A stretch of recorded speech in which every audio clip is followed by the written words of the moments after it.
चलिए जानते हैं आज की देश और दुनिया की सिलेक्टेड काम की और महत्वपूर्ण 50 बड़ी खबरों को मात्र 10 मिनट में। पर अभी तक आपने वीडियो को लाइक नहीं किया है तो वीडियो को लाइक कर दे। मुंबई में दही हांडी उत्सव के दौरान बहुमंजिला पिरामिड बनाने वाले कुल 41 गोविंदा घायल हो गए हैं। ये सभी गोविंदा मटकी फोड़ने के लिए ऊपर चढ़े थे। इस दौरान तेजी से नीचे गिरे और घायल हो गए।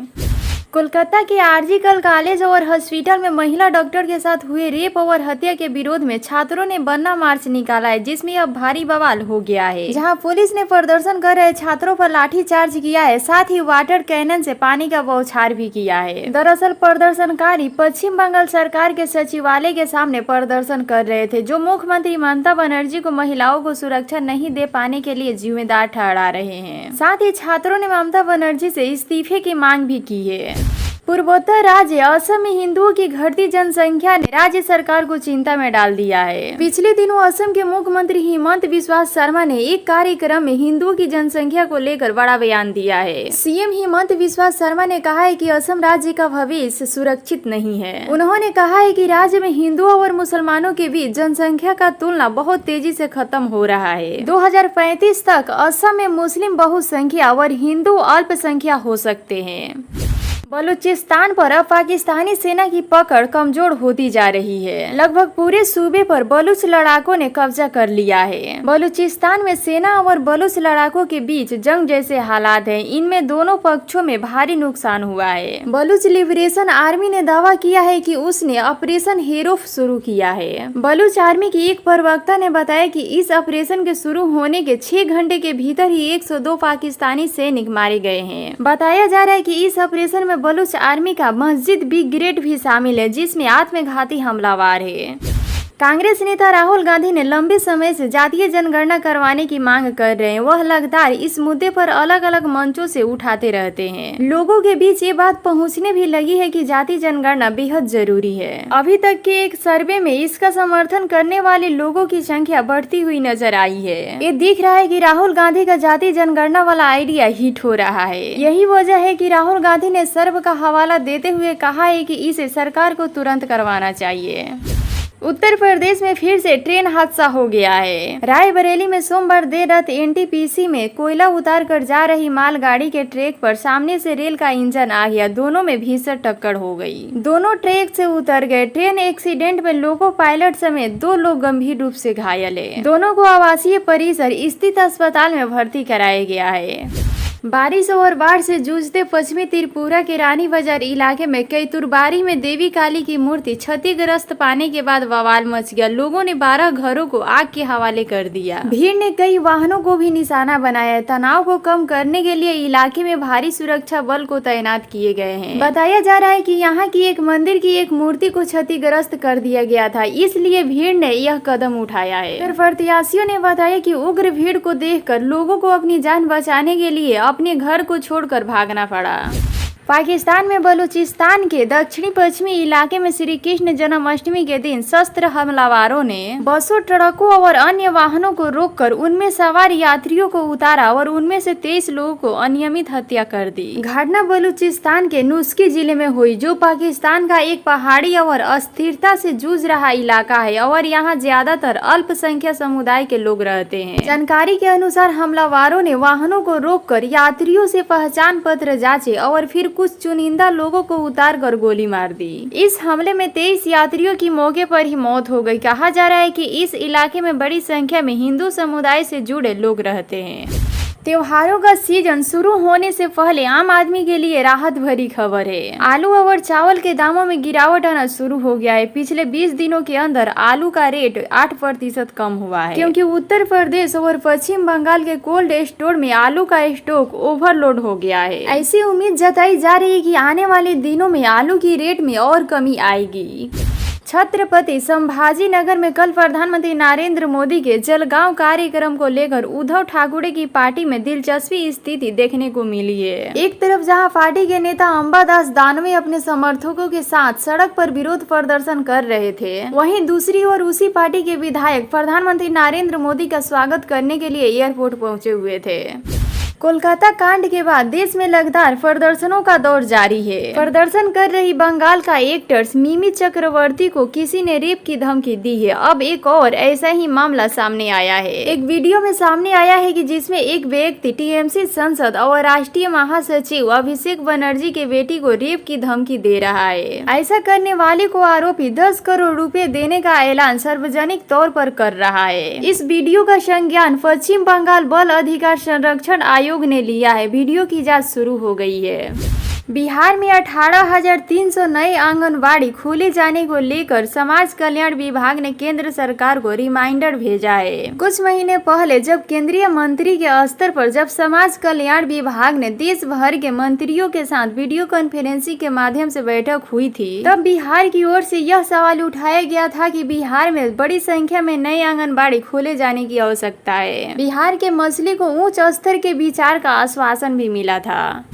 महंगाई की मार से आम जन बेचैन है। बाजार में महंगाई की आवाज सुनाई देने लगी है। वर्षा के इस मौसम में सब्जियों के दाम आसमान छू रहे हैं। मंडी हो या खुदरा बाजार, हर जगह सब्जियों के दामों में बढ़ोतरी हुई है। आम जन के घरों का बजट बिगड़ गया है। लोग पहले सब्जी किलो से खरीदते थे तो अब पाव तक पहुंच गया है। बिहार में नहरों पर कुल 14,604 पुल पुलिया अवस्थित है। इनमें से 1,035 लवारिस है। उन पुल पुलियों का निर्माण किसने किया उसकी जानकारी सरकार के पास भी नहीं है। यह अद्भुत स्थिति है। जन संसाधन विभाग अब उसके निर्माता विभागों एवं एजेंसी की जानकारी जुटाने में लगा हुआ है।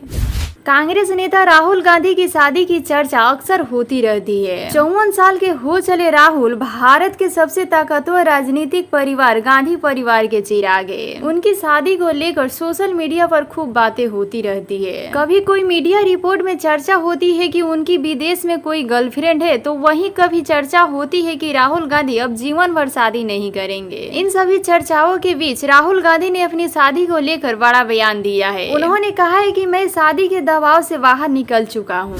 पिछले साल महाराष्ट्र के सिंधुदुर्ग जिले में प्रधानमंत्री नरेंद्र मोदी ने छत्रपति शिवाजी महाराज की एक प्रतिमा का अनावरण किया था। 35 फुट ऊंची ये प्रतिमा 26 अगस्त के दिन ढह गई। घटना के बाद विपक्षी दलों ने राज्य सरकार की आलोचना की और आरोप लगाए कि सरकार ने काम की गुणवत्ता पर ध्यान नहीं दिया। भारत के हिंदुओं को सचेत करने के लिए यूपी के सीएम योगी आदित्यनाथ का दिया गया बयान बटेंगे तो कटेंगे हैदराबाद के भाईजान असदुद्दीन ओवैसी को रास नहीं आया है। ओवैसी इस बयान को सांप्रदायिक बताते हुए सीएम योगी की आलोचना की है। ओवैसी ने भड़ास निकालते हुए कहा है कि योगी राज्य में मुसलमानों पर रोज अत्याचार हो रहा है। उनके घरों पर बिना कोई मौका दिए बुलडोजर चलाया जा रहा है और उन्हें दोयम दर्ज का नागरिक बनाने के लिए मजबूर किया जा रहा है। सीएम योगी पर भड़कते हुए बड़े मियां ने कहा है कि वे खुद लोगों को बांटने का काम करते हैं और इल्जाम दूसरों पर डालते हैं। समाजवादी पार्टी के अध्यक्ष अखिलेश यादव ने उत्तर प्रदेश के मुख्यमंत्री योगी आदित्यनाथ के आगरा में दिए गए हम बटेंगे तो कटेंगे वाले बयान को लेकर तंज कसाए। अखिलेश यादव ने कहा है कि वे प्रधानमंत्री बनना चाहते हैं, इसलिए वह बार बार इस तरह के बयान दे रहे हैं। सपा अध्यक्ष ने कहा है कि मुझे लग रहा है कि दिल्ली वाले उन्हें समझा देंगे कि दिल्ली के मामले में दखल न दे। सीएम योगी ने आगरा में आयोजित कार्यक्रम को संबोधित करते हुए सभी को एकजुट रहने की अपील की थी। उन्होंने कहा है कि राष्ट्र से बढ़कर कुछ नहीं हो सकता है। राष्ट्र तभी सशक्त होगा जब हम एक रहेंगे। बटेंगे तो कटेंगे। आप देख रहे हैं बांग्लादेश में वे गलतियां यहाँ नहीं होनी चाहिए। बटेंगे तो कटेंगे, एक रहेंगे तो नेक रहेंगे, सुरक्षित रहेंगे। जाति जनगणना के मुद्दे पर केंद्र की नरेंद्र मोदी सरकार पूरी तरह से घिरी हुई है। मोदी सरकार को इस मुद्दे पर न सिर्फ विपक्षी दलों का बल्कि सहयोगी दलों का भी दबाव झेलना पड़ रहा है। इसी बीच हैदराबाद के सांसद असदुद्दीन ओवैसी ने जाति जनगणना को लेकर बड़ा बयान दिया है। उन्होंने कहा है कि इस मुद्दे पर मेरा केंद्र सरकार को पूरा समर्थन है। उत्तर प्रदेश में एक सरकारी स्कूल की शिक्षिका तनवीर आयशा अपनी कक्षा में छात्रों के माथे पर तिलक और सिर पर चोटी देखकर बौखला जाती है। कट्टरपंथी मुस्लिम टीचर फरमान की अवहेलना करने वाले हिंदू छात्रों पर जुल्म करना भी शुरू कर दिया है। डांट डपट कर बच्चों के माथे से तिलक पोंछवा दिया और धमकी दी है कि अगर चोटी दिखी तो काट दी जाएगी। बिजनौर जिले में एक सरकारी स्कूल में एक टीचर है जिसने मुस्लिम छात्रों की मजहबी टोपी पहनकर स्कूल आने को कहा है, मगर हिंदू छात्र अगर चोटी या तिलक धारण किए तो उनके साथ पाकिस्तानी हिंदू जैसे सलूक किया जा रहा है। जहानाबाद जिले के बाबा सिद्धेश्वरनाथ शिव मंदिर के परिसर में भाग दौड़ मची थी, जिसमें 7 लोगों की मौत हो गई थी और 22 लोग घायल हो गए थे। कुछ ऐसे ही घटना आज पटना के इस्कॉन मंदिर में होने से बच गई। इस्कॉन मंदिर में पुलिस ने भीड़ पर लाठी चार्ज किया। यह तब घटना हुई जब मंदिर का गेट खुलते ही भीड़ अंदर घुसने के लिए बेकाबू हो गई। भीड़ को नियंत्रण करने के लिए पुलिस को लाठी चार्ज करनी पड़ी। हालांकि मंदिर के प्रवक्ता नंद गोपाल ने इस बात से इनकार किया है कि उनका कहना है कि श्रद्धालुओं पर लाठीचार्ज नहीं की गई है। प्रधानमंत्री नरेंद्र मोदी ने महिलाओं के खिलाफ बढ़ रही हिंसक घटनाओं को लेकर बड़ा बयान दिया है। महाराष्ट्र के जलगांव में कार्यक्रम में प्रधानमंत्री नरेंद्र मोदी ने साफ कहा है कि महिलाओं के खिलाफ अपराध अक्षम्य पाप है। इन मामलों में जिस भी स्तर पर लापरवाही होती है तो उसका हिसाब होना चाहिए। कोलकाता के सरकारी अस्पताल में लेडी डॉक्टर के रेप के बाद हत्या और महाराष्ट्र के बदलापुर में सरकारी स्कूल में बच्चों के यौन उत्पीड़न को लेकर देश भर में गुस्सा है। गोपालगंज जिले के माझा थाना क्षेत्र के धर्मपरसा बाजार में रविवार की रात बड़हड़िया थाना क्षेत्र में माधोपुर गांव निवासी एक युवक की चाकू मारकर हत्या कर दी गई। मृतक की पहचान माधोपुर निवासी बिपिन गिरी के 18 वर्षीय पुत्र विनय गिरी के रूप में हुई, जो धर्मपरसा बाजार में अपने एक दोस्त के साथ चेहल्लुम के गंवारा जुलूस देखने को गया था। आज देश भर में जन्माष्टमी का त्योहार मनाया जा रहा है। भाद्रपद माह के कृष्ण पक्ष की अष्टमी तिथि को कृष्ण उत्सव के रूप में यह त्योहार हर साल मनाया जाता है। कांग्रेस नेता एवं रायबरेली के सांसद राहुल गांधी ने भी भारतवासियों के कृष्ण अष्टमी की शुभकामनाएं दी है। हालांकि लोगों को राहुल गांधी द्वारा बधाई मिलना कुछ खास पसंद नहीं आया और उन्होंने उनकी क्लास लगा दी। बिहार के गोपालगंज से बड़ी खबर सामने आ रही है। दरअसल गोपालगंज के गंडक नदी में नहाने के दौरान एक ही परिवार के 4 लोग डूब गए हैं। एक दूसरे को बचाने के दौरान डूबने वाले सभी लोग लापता है। पाकिस्तान में रविवार की हुई 2 अलग अलग बस दुर्घटनाओं में 11 सिया जैरीन सहित कम से कम 11 लोगों की मौत हो गई, जबकि कई लोग जख्मी हो गए हैं। पुलिस ने बताया कि पाकिस्तान में पहली बस दुर्घटना उस वक्त हुई जब इराक से 70 सिया जैरीन को बस आ रही बलूचिस्तान राजमार्ग पर पलट गई और एक गड्ढे में गिर गई। हादसे में 11 लोगों की मौत हो गई, जबकि 35 जैरीन जख्मी हो गए। यह बस ईरान के रास्ते इराक से आ रही थी। अगर आप भी प्रधानमंत्री गरीब अनमोल योजना के लाभार्थी है तो यह खबर आपके लिए है, क्योंकि अब राशन की दुकानों से सिर्फ गेहूं, चना, चावल ही नहीं बल्कि 10 अन्य चीजें भी फ्री में मुहैया कराया जाएगा, जिसके बाद लाभार्थियों को बाजार से कुछ भी खरीदने की जरूरत नहीं होगी। हालांकि अब सरकार लाभार्थियों को चावल नहीं देगी, इसके स्थान पर 10 जरूरी चीजें मिलेंगी, जिसका लाभ देश भर के 90 करोड़ लोग आसानी से उठा सकेंगे। प्रधानमंत्री नरेंद्र मोदी आज यानी रविवार को महाराष्ट्र और राजस्थान का दौरा करेंगे। महाराष्ट्र में वह 11 लाख नई लखपति दीदियों को प्रमाणित पत्र वितरित करेंगे, जबकि राजस्थान में वह उच्च न्यायालय के प्लाटिनम जुबली को समापन समारोह को संबोधित करेंगे। प्रधानमंत्री कार्यालय ने शनिवार को एक बयान में यह जानकारी दी थी। बागेश्वर धाम के पंडित धीरेन्द्र कृष्ण शास्त्री ने छतरपुर जिले में एक प्रेस वार्ता की है। इस दौरान उन्होंने कहा कि भारत में जात पात का संकट बहुत ज्यादा बढ़ गया है। धीरेन्द्र शास्त्री ने कहा कि सभी हिंदू अपने नाम से पहले हिंदू जरूर लगाए। अभी हम सब लोग अपने नाम के आगे जाति लगाते हैं। कोई ठाकुर है तो कोई वैश्य है तो कोई ब्राह्मण है। अगर हम अपने नाम के आगे हिंदू लगाएंगे तो अन्य देश से आने वाले लोग हमें हिंदू नाम से ही जानेंगे। धीरेन्द्र कृष्ण शास्त्री ने कहा कि भारत में जात पात की वजह से हालत करो या मरो जैसा हो गया है, इसलिए भारत को भव्य बनाने के लिए भारत से जात पात खत्म करनी होगी। भारत में कोविड-19 के दौरान सारी दुनिया ने लॉकडाउन को देखा है। इस दौरान लोग अपने घरों में कैद होकर रह गए थे। इस बीमारी ने बहुत से परिवारों को उजाड़ दिए, कई लोगों के रोजगार छीन गए। बच्चा बच्चा लॉकडाउन के बारे में जान गया था। अमेरिका में फिर से लॉकडाउन लगाया गया है। इस बार इसको लगाने की वजह मच्छर बने हैं। बुधवार को ऑक्सफोर्ड बोर्ड ऑफ हेल्थ ने लोगों से एक अपील की है। ईस्टर्न इक्वाइन इंस्टेफेलाइटिस एक खास तरह के मच्छर से फैलने वाला वायरस होता है। ईस्टर्न इक्वाइन इंस्टेफेलाइटिस को वर्तमान में एक उभरती हुई बीमारी के तौर पर देखा जा रहा है। संयुक्त राज्य अमेरिका में इसके सालाना 6 से 8 मामले दर्ज किए गए हैं।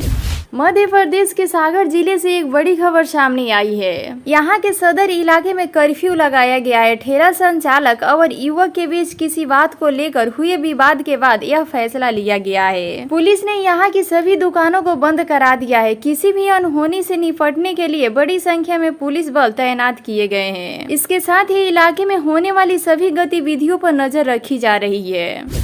बड़ी खबर समस्तीपुर से सामने आ रही है, जहां नेपाल से देवघर जा रहे तीर्थ यात्रियों की बस हादसा के शिकार हो गया है। दुर्घटना बस में सवार 35 से अधिक लोग गंभीर रूप से जख्मी हो गए। घायलों में महिलाएं, पुरुष और बच्चे शामिल है। सभी घायलों को इलाज के लिए अस्पताल में भर्ती कराया गया है। घटना मुसहरी घरारी चौक के पास NH 28 की है। जानकारी के मुताबिक मुसहरी घरारी चौक के पास NH 28 पर एक तेज रफ्तार ट्रक ने तीर्थ यात्रियों की बस को टक्कर मार दी, जिसके बाद बस पलट गई और उसमें सवार 43 लोगों में से 35 से अधिक लोग जख्मी हो गए, जिसमें से 8 लोगों की स्थिति गंभीर बनी हुई है। जिंदगी एक कहानी की तरह है जो कभी भी किसी भी मोड़ पर खत्म हो सकती है। ऐसे ही कुछ एक नौजवान क्रिकेटर के साथ हुआ है, जो अपने दोस्तों के साथ माता वैष्णो देवी के मंदिर में दर्शन करने गया था, लेकिन वहां उसकी पहाड़ से गिरने के कारण दर्दनाक मौत हो गई। यह खिलाड़ी जम्बू मैच खेलने गया था, लेकिन पर्याप्त समय होने के चलते उसने दोस्तों के साथ माता रानी के दर्शन की योजना बनाई थी, जो उसके लिए जानलेवा साबित हुई। मुख्यमंत्री योगी आदित्यनाथ के आदेश के बाद नगर निगम के अधिकारियों ने अतिक्रमण करने वाले के खिलाफ मोर्चा खोला और 2 दिन लगातार अभियान चलाते हुए कार्रवाई की गई। साथ ही दुकानदारों को भी चेतावनी दी गई कि अगर अतिक्रमण कोई करता है तो कार्रवाई की जाएगी।